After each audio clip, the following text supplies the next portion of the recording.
No record speaks its name, not in the librariums, not in the sealed vaults of Mars, not even in the forbidden histories whispered only by dying inquisitors. Yet across 1,000 war-torn worlds, the same phrase appears, scratched into bunker walls, carved into the armor of fallen soldiers, murmured by psychers moments before their minds collapse.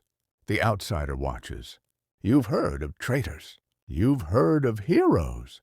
You've heard of gods and monsters. But the outsider is something else.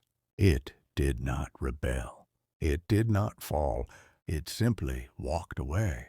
And now, after 10,000 years of silence, the galaxy is beginning to ask the one question no one dares to answer.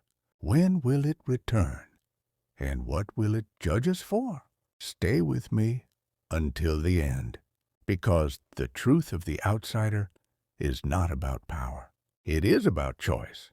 Before the galaxy burned, before brother turned on brother, before faith became a weapon, there was a being who stood apart, not above, not below, but outside. The outsider was never meant to exist. It was created alongside others like it, warriors shaped for conquest, minds sharpened for obedience. Each was given a purpose, a destiny written in blood and fire. But where the others accepted their roles, the outsider hesitated. It asked questions. Why must loyalty demand blindness? Why must strength always end in annihilation? Why must survival require the death of everything else? Those questions were dangerous. In the age of certainty, doubt was heresy. The outsider fought when it had to.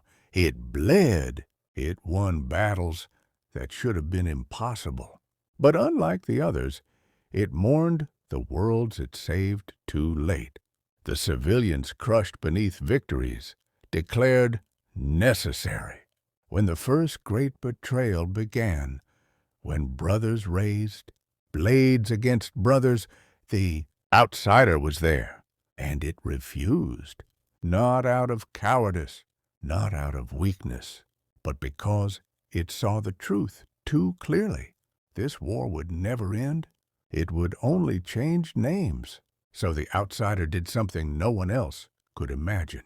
It walked away from destiny, not into rebellion, not into exile, but into silence.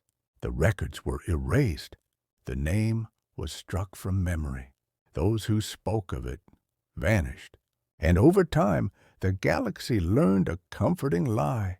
There had never been an outsider, but lies rot, and rot leaves echoes. 10,000 years later, the galaxy is dying, not with a scream, but with exhaustion. Empires grind themselves into dust.